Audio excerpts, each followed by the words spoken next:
The rain wasn't the coldest thing that night. Jason's hand on my back was. He wasn't shoving me. He was steering me like a piece of furniture delivered to the wrong address. "You understand, right?" he said, checking his vintage Rolex. "The investors will be here in 20 minutes. And frankly, Rachel, the waddling, the swollen ankles, it ruins the aesthetic." I stood on the porch of the house I kept spotless, staring at my husband. "You are a liability to the brand right now," he sighed, pressing a motel key into my hand. "Just stay there until you are no longer pregnant." Then he closed the door, the lock clicked, and just like that, I was evicted. Drop a comment and let me know where you're listening from and what time it is for you right now. I'd love to know who's part of our community. I didn't bang on the door. I didn't scream through the mail slot. I looked at the heavy oak door, the one I had sanded and restrained myself last summer, and I felt nothing. No heartbreak, just a quiet, terrifying clarity. I walked to my car, the practical sedan Jason hated because it clashed with his Aston Martin, and I drove away. The rain blurred the city lights into streaks of neon, but my mind was razor sharp. This wasn't an argument. It was a termination of contract. I should have seen it sooner. Our marriage hadn't been a partnership. It had been an open house that never ended. Jason was a luxury real estate broker in a city where image wasn't everything. It was the only thing. He sold lifestyles. He sold the dream of effortless, sleek, modern perfection. And for the last 3 years, I had been the final staging piece in his most important listing, his own life. People always asked why I quit my job as an interior designer the month we got married. Jason told everyone he wanted to pamper me.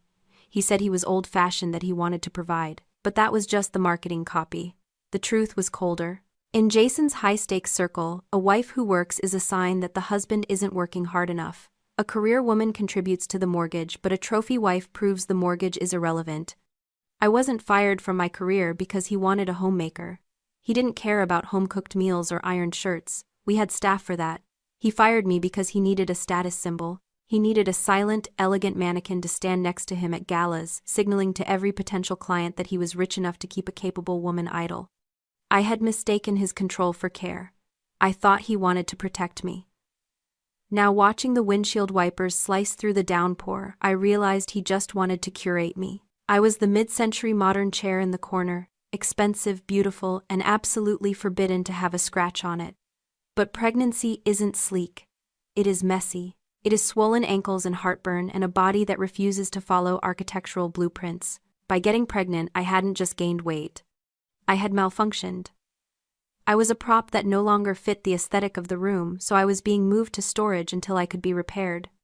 I pulled into the parking lot of the hotel. The neon sign buzzed overhead. The Grandview Hotel. It wasn't grand, but it was dry. I turned off the engine. I didn't cry. I didn't call my mother. I opened the glove compartment and pulled out a burner phone I had bought 3 days ago, the day I found the camera footage. I wasn't just a scorned wife. I was a liability he had vastly underestimated. And it was time to show Jason exactly what happens when the furniture starts moving itself. The room smelled like lemon pledge and stale air conditioning. I sat on the edge of the bed, listening to the hum of the mini fridge. It was a standard double room, costing $89 a night. I stared at the peeling wallpaper and almost laughed. It was absurd. It was comical. Because I could have bought this hotel. I could have bought the entire chain. And Jason, the man who had just evicted me for ruining his aesthetic, didn't have a clue. He thought I was Rachel, the scholarship kid from Ohio who liked interior design and quiet evenings. He thought I was alone, dependent, and easily managed. He didn't know that my last name was actually Sterling. He didn't know that my father was Robert Sterling, the man whose investment firm owned half the skyline Jason was so desperate to sell. He didn't know that sitting in a trust fund untouched and gathering interest since I was 21 was $66 million. I hadn't kept it a secret to be deceitful. I kept it a secret because I had fallen into the trap of the good girl. Growing up, I saw how people looked at my father. They didn't see a person. They saw a bank account. They saw leverage. I wanted to be loved for the things that couldn't be itemized on a ledger. I wanted to believe that if I brought nothing to the table but my heart and my hands and someone loved me anyway, it would be real. So I wore my modesty like a badge of honor. I let Jason pay the mortgage. I let him lecture me about budgeting for groceries. I bit my tongue when he bragged about his commissions, pretending his $50,000 checks were life-changing money while I had quarterly dividends that dwarfed his annual salary. I told myself I was being noble. I told myself I was building a foundation of trust based on character, not capital. I was wrong. I wasn't building trust. I was building a cage. By making myself small, by hiding my power, I hadn't found a man who loved me for me. I had found a man who loved that I was manageable. Jason didn't love my simplicity. He loved my dependency. The good girl narrative was just golden handcuffs I had slipped onto my own wrists. I thought if I was perfect enough, quiet enough, and supportive enough, I would earn his loyalty. But you cannot earn the loyalty of a man who views people as inventory. I looked at my reflection in the dark television screen. The good girl was gone. She had been left on a porch in the rain. The woman sitting in this hotel room was done testing herself. I didn't need to prove I could survive without my inheritance anymore. I had done that. I had survived his ego, his neglect, and his cruelty. Now it was time to stop surviving and start liquidating. I reached for my bag and pulled out the laptop I had salvaged. I wasn't going to call my father crying. I wasn't going to ask for a rescue. I was going to log into the accounts I hadn't touched in 4 years. I typed in the password. The screen illuminated my face with the blue light of 8-figure balances. Jason wanted to play in the big leagues. He wanted to impress the titans of industry. Fine. He was about to meet one. And she was very, very angry. 3 days later, I was back in the house. Not physically, I wouldn't set foot in that mausoleum again without a hazmat suit, but digitally. Before leaving, I had installed a nanny cam in the nursery. It was a high-end model motion-activated with cloud storage. I had bought it hoping to watch my baby sleep. Now I was using it to watch my marriage die. I sat in the hotel room, laptop open, scrolling through the alerts. Motion detected nursery. 2:14 p.m. I clicked play. The video stream loaded. The room was soft yellow, painted just last week.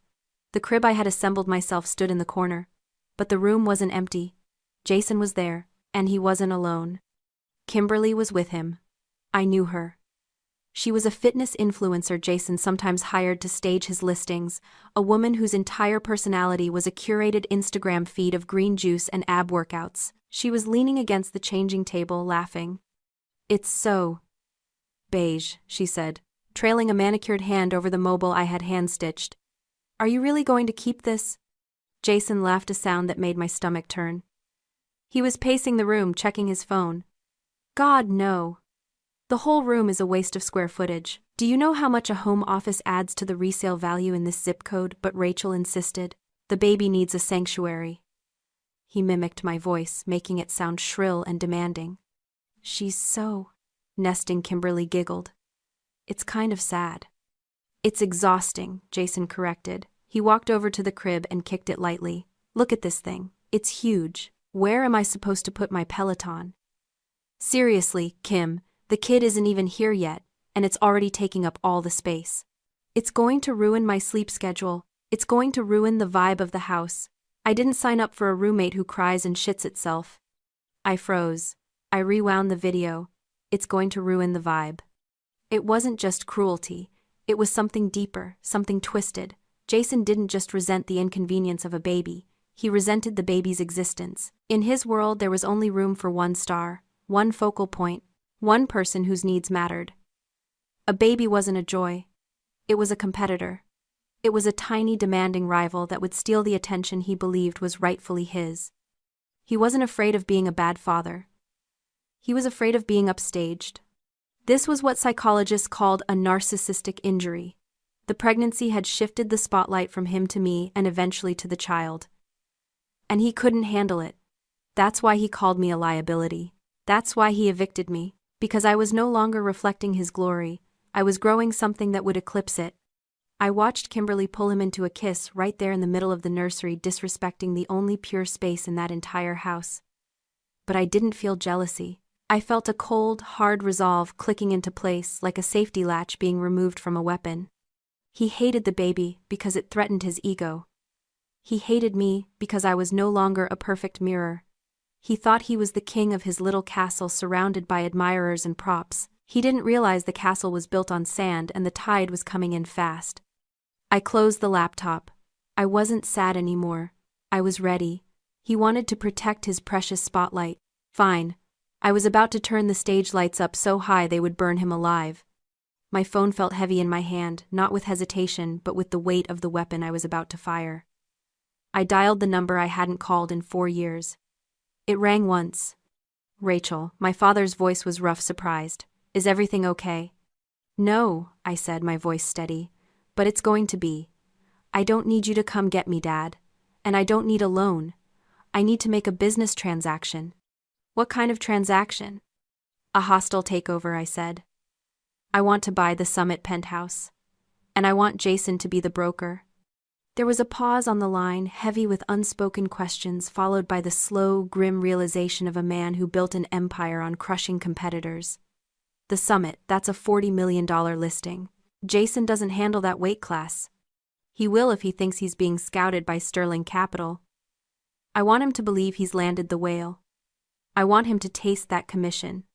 I want him to spend it in his head before he even signs the contract. And then when he's leveraged everything he has to close the deal, I want to walk into the room.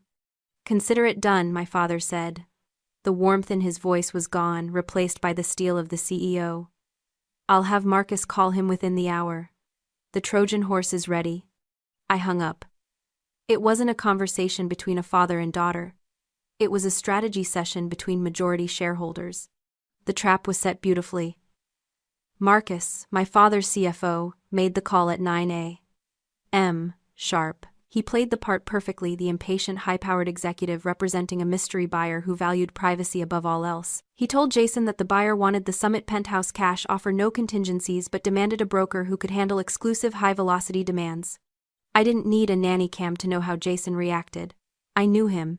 He would have taken the call in his home office, probably leaning back in his chair trying to sound bored while his heart hammered against his ribs. This was the deal he had spent his life chasing. $1 million commission in a single afternoon. It was his ticket to the big leagues. It was validation. And true to form, Jason let his greed do the heavy lifting. Marcus told him the buyer required a good faith gesture, exclusive access to the property for the signing stage, to specific exorbitant standards paid for upfront by the broker to demonstrate commitment to the luxury standard. It was a test, Marcus said. A test of liquidity and class. Jason didn't have the liquidity. But he had the ego. I watched the movement on our joint accounts, the ones he thought I was too stupid to monitor. He drained the savings. He maxed out the business line of credit. He even took a high-interest short-term loan against the equity of the firm he worked for, likely forging a signature or two, convinced that the commission check would clear in 48 hours and cover the crater he was digging. He spent nearly $80,000 in 24 hours booking florists, caterers, and renting high-end art to stage a penthouse that didn't need staging. He was leveraging assets he didn't have to impress a client who didn't exist. He wasn't just buying flowers, he was buying his own hype. He thought he was investing in his future. He didn't realize he was financing his own execution. He called me that night, his voice dripping with false magnanimity. Rachel, he said, sounding breathless. I've got huge news. Massive. When this deal closes tomorrow, we're going to have a serious talk about your attitude. I'm about to become the biggest name in this city. You might want to rethink that hotel stay. I'm rethinking everything, Jason, I said. Good luck with the closing. Luck is for losers, he scoffed. I hung up and checked my reflection in the mirror. He was right. It did take skill to destroy a man without ever touching him. And tomorrow, I was going to give him a masterclass. The boardroom of the Summit Tower felt less like a meeting space and more like a predator's observation deck. Floor-to-ceiling glass offered a panoramic view of the city Jason believed he now owned. He was sitting at the head of the mahogany table, spinning a fountain pen between his fingers. Kimberly was there too, ostensibly as his staging consultant, though she was currently taking selfies against the skyline, checking her angles in the reflection of the window. Stop fidgeting, Kim, Jason snapped, though he was smiling. This is the big leagues. Act like you've been here before. I'm just excited, she pouted, sliding into the chair next to him. $40 million. That commission is going to buy us a lot of green juice. It's going to buy us a legacy, he corrected. He checked his watch. They're late. Typical power move. Make the broker sweat. He laughed, leaning back, putting his feet up on the edge of the $3,000 chair. Let them play their games. I've got the staging perfect. I fronted the costs. I proved I'm the only one in this city with the liquidity to handle a deal this size. Once they sign, I'm untouchable. The double doors opened. Jason swung his legs down, straightening his tie. Marcus walked in. He was a man who looked like he was carved out of granite, gray suit, gray hair, gray expression. He didn't look at Jason. He didn't look at Kimberly. He placed a single file folder on the table. "Mr. Sterling," Jason said, standing up, extending a hand. "Pleasure. As you can see, the unit is pristine. We're ready to execute." Marcus didn't shake his hand. "I am not Mr. Sterling," he said, his voice flat. "I am the CFO. Mr. Sterling does not attend residential closings. However, the principal owner of the holding company insisted on being here personally to review the final contingencies." Jason blinked his smile, faltering for a microsecond. "The owner? Of the building?" "Of the company buying it," Marcus corrected. "And the company that owns the brokerage you work for?" Jason frowned. "I don't. My agency is independent." "Your agency was acquired this morning," Marcus said, checking his phone. "Hostile takeover. It was quite efficient." He turned toward the doors. "Madam Vice President, we are ready for you." The doors swung open again. The woman who walked in wasn't waddling. She wasn't swollen. She was gliding. She wore a tailored black power suit that accommodated her pregnancy not as a burden but as a fact of nature. Her hair was pulled back in a severe, elegant chignon. She didn't look at the view. She looked directly at the head of the table. Jason's face went slack. It wasn't just shock. It was a malfunction. He looked from Marcus to the woman, his brain failing to bridge the gap between the weeping wife he'd evicted and the titan standing before him. "Rachel," he whispered. The word sounded ridiculous in the silence of the room. "Sit down, Jason," I said. My voice wasn't shrill. It wasn't the voice of the woman who asked permission to buy organic milk. It was the voice of the majority shareholder. What are you doing here?" He looked frantically at Kimberly, who had frozen mid-selfie. "This is a private closing. You can't be here." "I told you you're a liability." "I'm not a liability," I interrupted, walking to the head of the table. "I'm the vice president of Sterling Capital. And I'm the one buying this penthouse." I reached into the folder Marcus had laid down. I didn't pull out a real estate contract. I pulled out a thick stack of documents stapled with blue legal paper. "You wanted to impress the client, Jason. You wanted to show you had skin in the game." I slid the papers across the mahogany. They stopped exactly at the edge of the table right in front of him. "Congratulations, you have our attention." He stared at the papers. "That," I said, pointing to the top document, "is a summary of the $80,000 you embezzled from your firm's escrow account to pay for the staging of this unit. Fraud, Jason. It's a felony." His face drained of color. I was going to put it back. Once the commission cleared." "There is no commission," I said. "Because there is no deal. Sterling Capital isn't buying this unit from you. We already own the building. We just acquired the debt on your agency, which means we now own the audit trail of every illegal loan you took out in the last 48 hours. I motioned to Marcus. "Show him the rest." Marcus stepped forward. "We have also notified the licensing board. Your broker's license has been suspended pending investigation. And the short-term loan you secured against your personal assets, that was through a subsidiary of ours." Immediately. Jason stood up his chair, scraping violently against the floor. "Rachel, stop. Stop this. I did this for us. I wanted to be big for us. You can't destroy me because I was ambitious." "I'm not destroying you because you were ambitious," I said, my voice dropping an octave. "I'm evicting you because you were cruel." I placed the second document on the table. "Divorce papers. You called our child a liability. You called me furniture. You brought her," I gestured to Kimberly, who was now shrinking into her chair, into our nursery. "You treated your life like a showroom and your family like props. Well, the lease is up." I leaned over the table, getting close enough that he could see the clarity in my eyes. "You aren't a broker anymore, Jason. You aren't a husband. You are a bad investment. And I am liquidating." "You can't do this," he stammered, looking around the room as if an audience might save him. "I'm Jason Miller. I'm a brand." "You're a tenant," I corrected, "and you have 24 hours to vacate my property. All of it." I turned to Marcus. "Have security escort them out. And Marcus, have the nursery repainted. The vibe in there is terrible." I turned and walked out of the boardroom without looking back. I didn't need to see the ruin. I had already seen the blueprints. The fallout was swift, brutal, and entirely public.